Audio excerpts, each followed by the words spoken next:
Bom, e agora uma notícia importante: em 14 anos, as mortes no trânsito por causa do álcool diminuíram 19,5%. Mas ainda há desafios a serem superados. Pesquisas mostram que a efetividade da lei seca perdeu fôlego.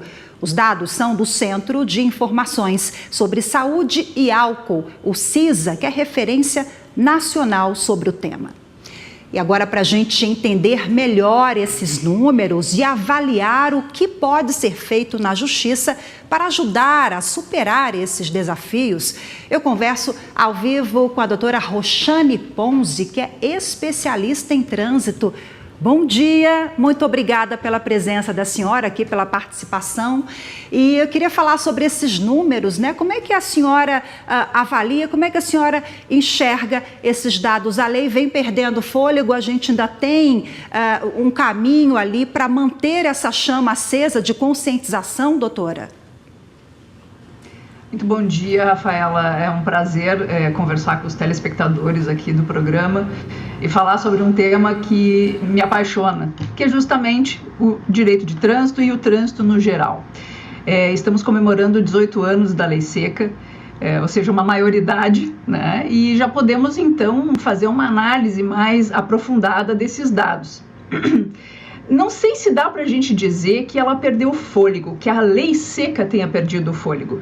Acho mais que o próprio sistema de fiscalização deu uma certa arrefecida nesses últimos anos pós-pandemia, né? Temos visto que números que antes estavam diminuindo, até por conta da primeira década de ação para o trânsito, que o Brasil aderiu, né?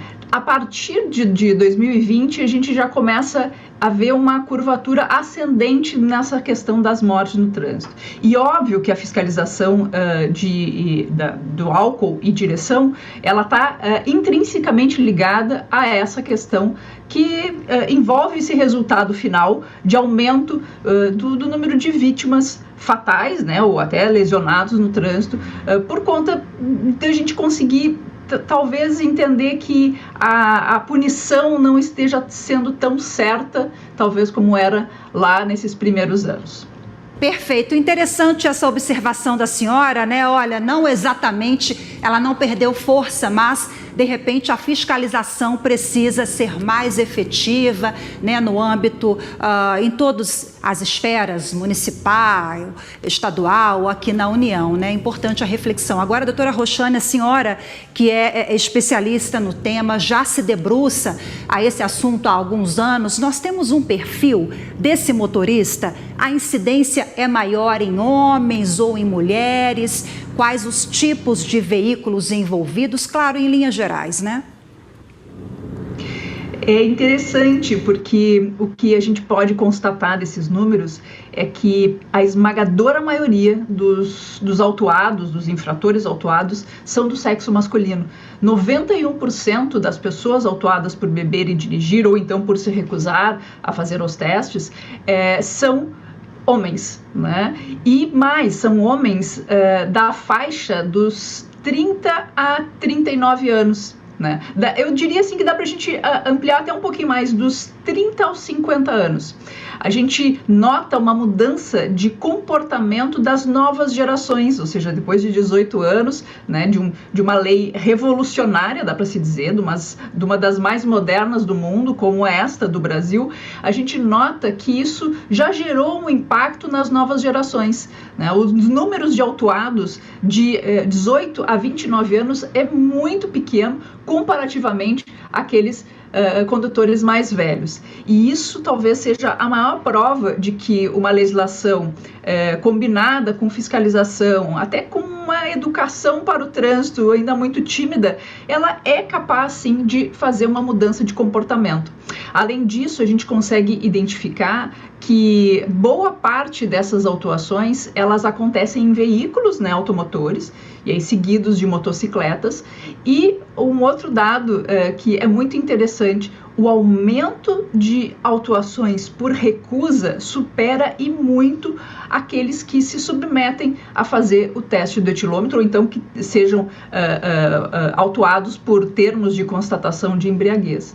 Eu acho que esse é um ponto bem importante da gente fazer uma análise mais detalhada para tentar compreender o porquê que as pessoas hoje optam, né, por se recusar ao teste, a não ser fiscalizadas e obviamente, fugir da punição que pode ser enquadrada no âmbito criminal, né? Quando a pessoa sopra, ela pode, além da pena administrativa, também ter uma punição criminal.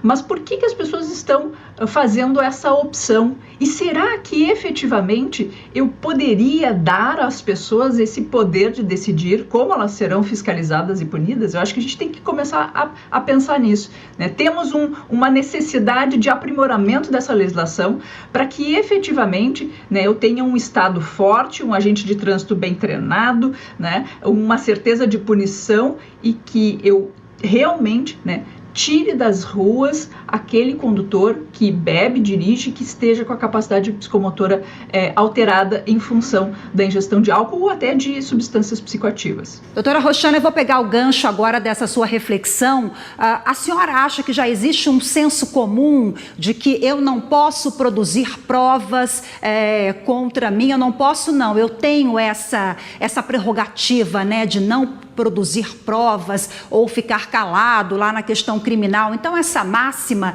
é muito reproduzida no senso comum. Será que as pessoas compreendem que, olha, eu vou me recusar porque a situação jurídica tende a ser melhorada, ou enfim, será que seria uma conexão também? Será que seria, porque eu estou aqui raciocinando junto com a senhora, viu, doutora Roxane?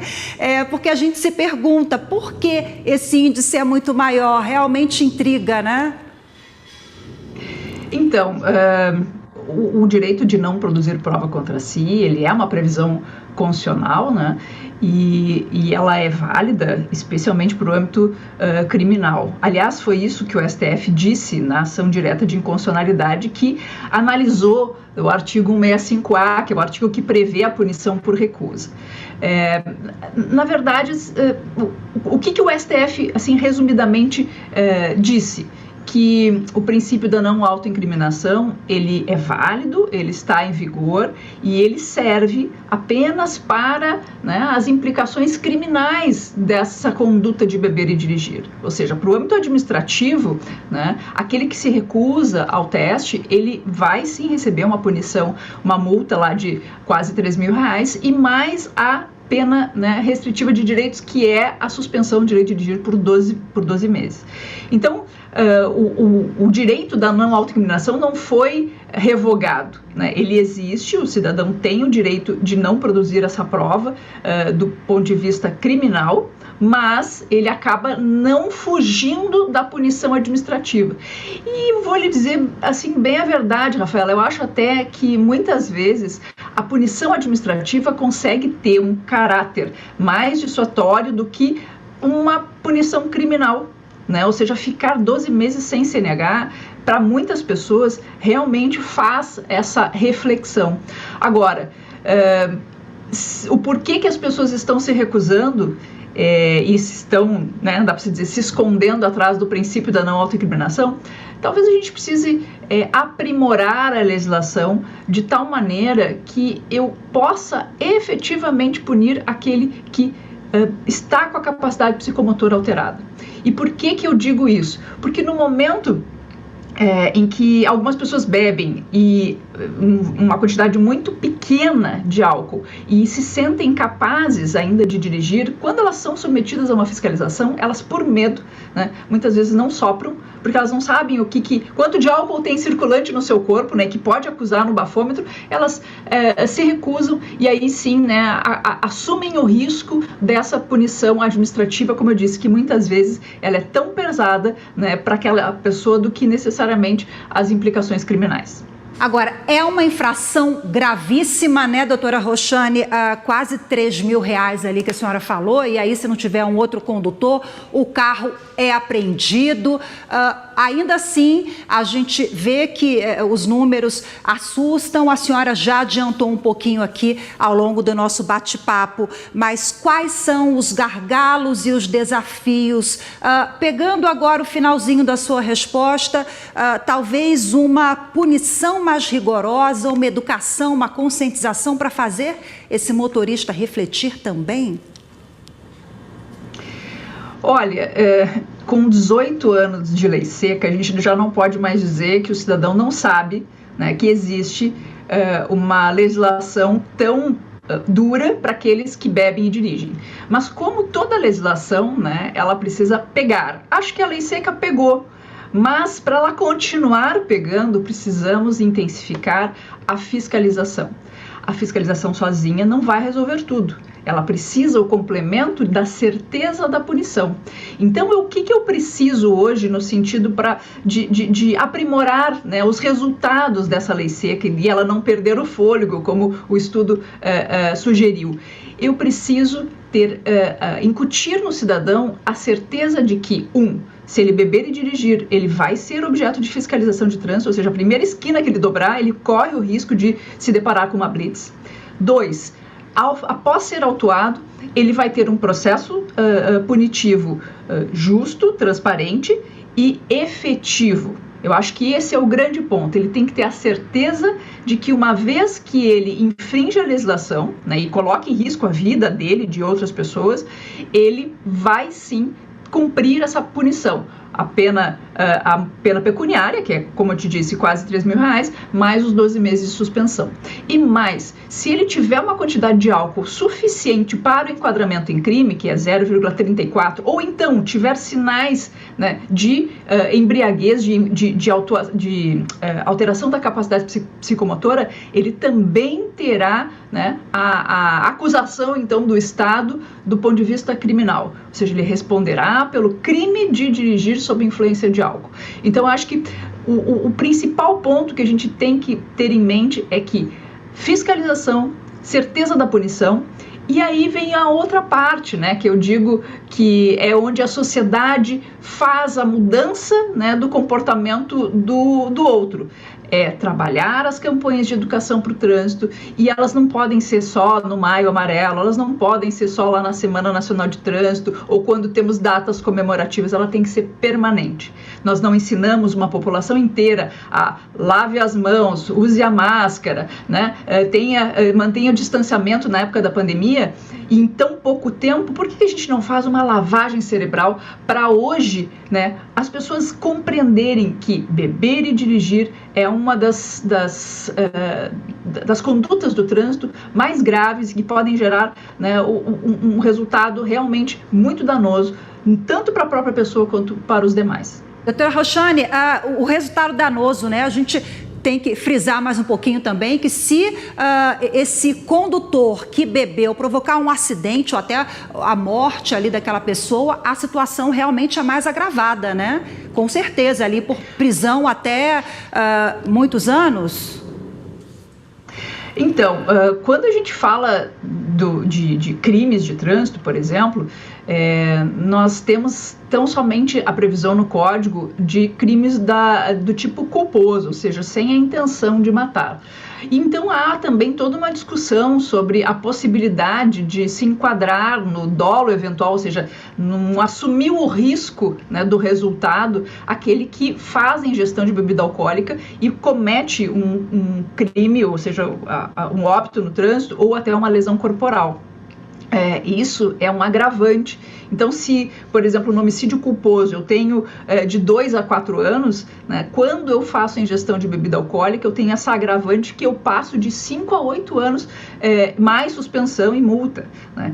Da mesma forma, no caso de lesão corporal, se antes eu tinha de 6 meses a 2 anos, com a ingestão de álcool, comprovada a ingestão de álcool, eu passo então de 2 a 5 anos essa punição criminal.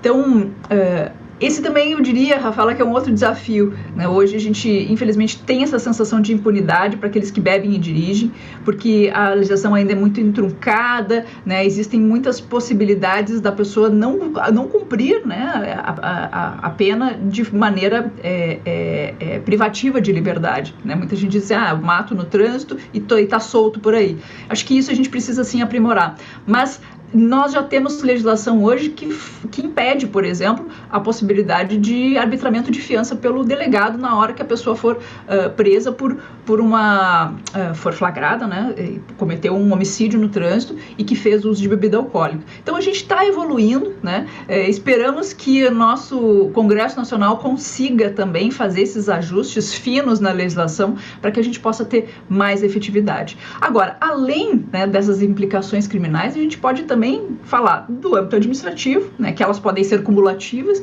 e também tem um outro ponto, né, que muita gente esquece, que é a questão civil, né, a necessidade de reparação de danos. E aqui eu diria que está se caminhando no sentido de que daqui a pouco aquele que causa o acidente, a morte, a lesão corporal, ele seja também responsabilizado, né, por ressarcir o nosso Sistema Único de Saúde, o SUS. Então, como eu disse, estamos evoluindo, quem sabe mais ali na frente a gente efetivamente mostre um cenário muito ruim e que ele que ele desestimule aquele que queira correr o risco de beber e dirigir. Se não foi porque ele tomou a consciência de que essa atitude ela é perigosa, que pelo menos ele tome essa consciência de que ele pode sim ter consequências seríssimas se fizer essa combinação de álcool e direção.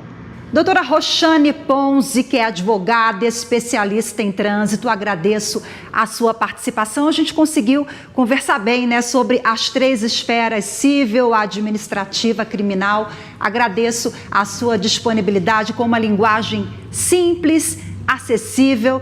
A senhora trouxe reflexões e informações importantíssimas acerca do tema. Muito obrigada mais uma vez. Eu que agradeço a oportunidade e dizer que talvez de tudo isso que a gente conversou aqui, o recado mais importante para quem está nos assistindo é: mude o seu comportamento, não beba e dirija, e mais, né, seja aquele que fiscaliza o coleguinha ali do lado, né? Se você vê que alguém está bebendo e que está com a chave do carro, faça o seu trabalho de cidadão, né, e tente impedir que essa pessoa assuma o volante do veículo. Acho que isso é bom para você e para a própria sociedade como um todo. Perfeito, doutora. Obrigada. Até mais.